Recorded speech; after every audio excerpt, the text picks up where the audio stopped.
Hi guys and welcome back. Well, we've got another classic gaming review for you. This time we're going to take a look at Gauntlet on the Sega Master System.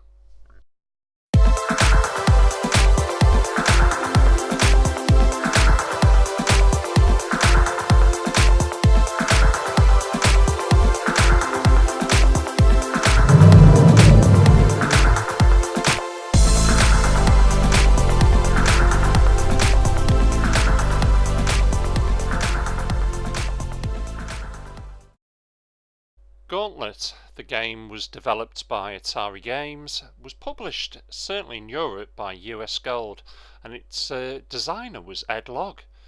It came out on numerous platforms, starting with the arcade. My first, I suppose, home experience was the Commodore 64. It was released back in 1985, and it is classed as a hack and slash dungeon crawler. Well, we'll be taking a look at the Master System version of this game. Well, surprise, surprise, there's no story for this game, but just to throw a couple of interesting facts, Valkyrie was originally going to be called Amazon, and Warrior was originally going to be called Hulk. I'm pretty sure you'll sleep better tonight knowing that now. Right, as always, as there is no story, we're going to give it 8 out of 10.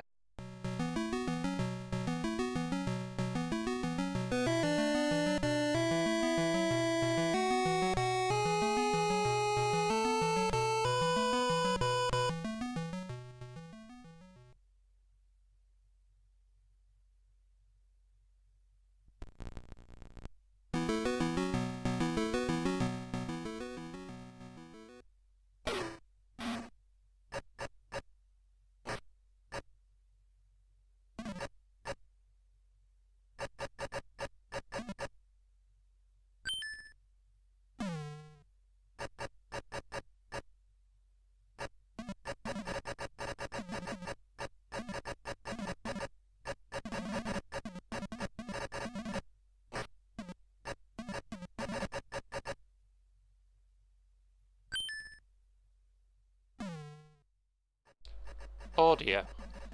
Well, for the most part, it's actually very, very good. You know, the sounds that you hear, and certainly the music at the beginning, it does remind me of the arcade experience right from the start. But it's not till you actually start getting into the game that I kept thinking, there's something missing. And then it suddenly dawned on me, it's the narrated voice. It's not there.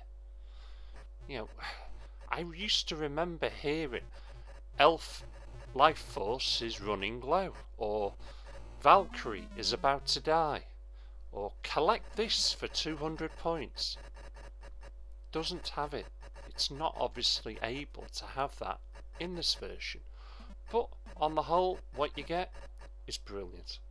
And for that, I'm going to mark it a little low, but I will still give it 7 out of 10.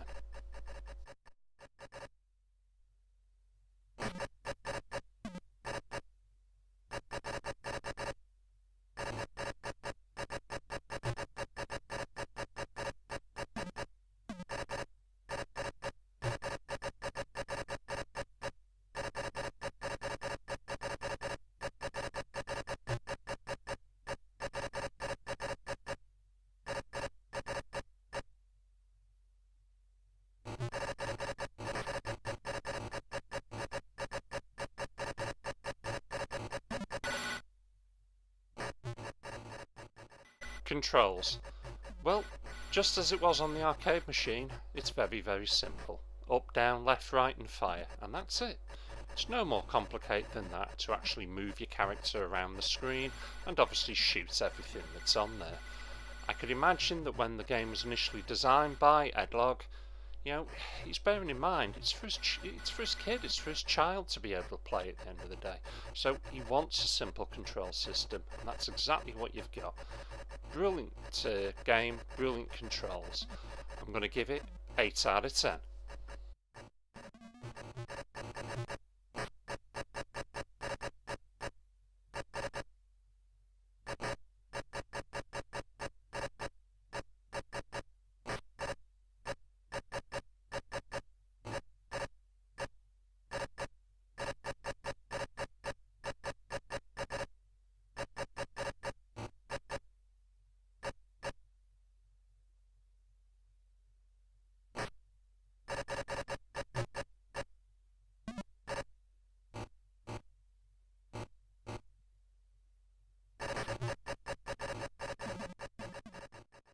Graphics. Well, when I first purchased this and put it in, I wasn't expecting much, but what I got was, wow, pleasantly surprised. In fact, more than pleasantly surprised, because the level of detail you're actually getting out of this little Master System, I think, is brilliant. It's very in keeping to the arcade machine. Yes, it's not as polished and as, high-end detail as you would expect from on the arcades, but what you get is brilliant. The level design looks very similar. The enemies and the characters themselves, again, look very similar, and you can't really ask for much more out of this. You really can't. Tons of detail, tons of colour, and it will take you back to those years you spent playing with your friends at the arcades. Brilliant, fantastic, 8 out of 10.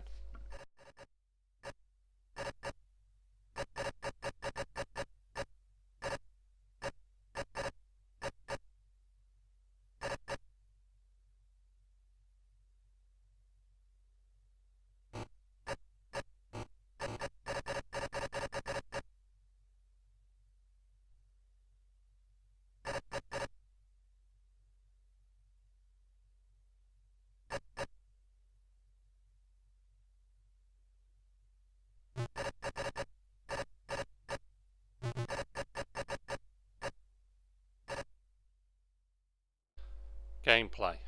Well, you have 4 characters to choose from: Thor the warrior, Merlin the wizard, Thera the Valkyrie, or, I always get this wrong, is it Questor the elf? And each of those characters have their own strengths and weaknesses.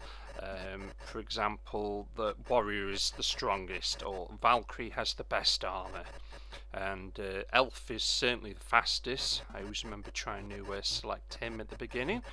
And who have I missed? The wizard.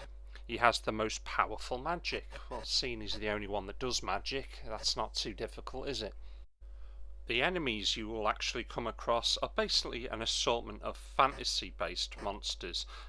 Ghosts, demons, sorcerers, thieves, and certainly bosses. And I always remember the worst boss being death itself. He's the most strongest to actually kill. In fact, it's very difficult. We always used to just run away from him. And, he will literally drain the life from you. So you've got to progress yourself through to the higher levels, and to do this, well, skill are needed to reach the exits.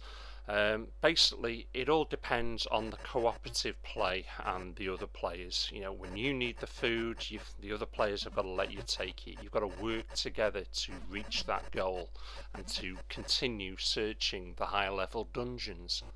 The only other things you can get to aid you are potions and food.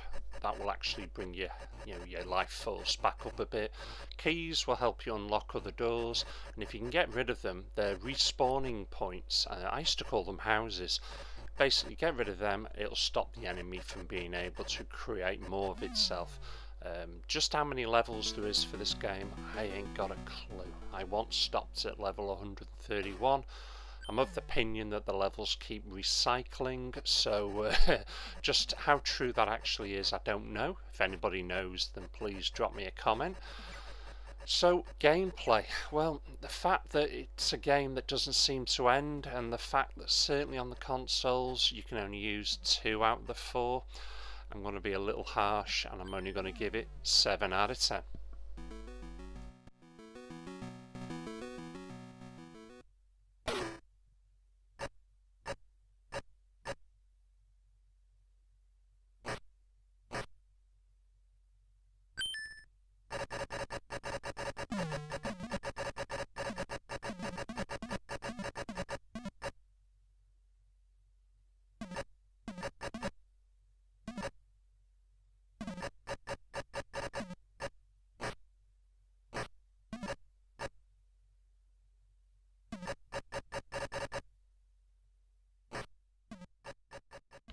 Overall, well, this is a pretty good port. It certainly hasn't got the whistles and bells of the arcade machine, and there is certainly better ports out there, I must admit, but for what you get from this little 8-bit machine, you can't go far wrong. The only down point for me is it's a game that just doesn't seem to have an ending, so there is no real sense of accomplishment.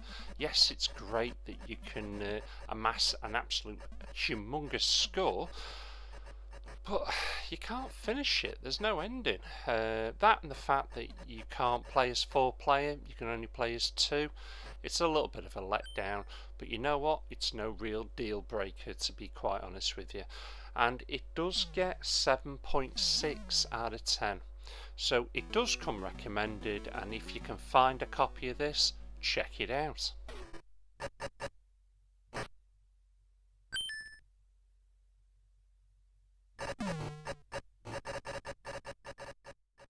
Well, Gauntlet, it's certainly a game to be played with friends. I've certainly had fun bringing this to you, and it's been very nostalgic for me. It took me down the days I used to go down with my friends to Liverpool to play on the arcade machines there. Those were fantastic times, fantastic days, and it is still a good game to play. I know there's been plenty of updated versions since this, which I think they're all fantastic, to be quite honest, but this is a really good port, and if you've got the means to check it out, then please do so. Well, I hope you've enjoyed this. I've enjoyed bringing it to you as always. If you've got any comments, then please get in touch and I'll get back to you. Well, thanks for watching, thank you for subscribing, and I'll catch you all again. Take care.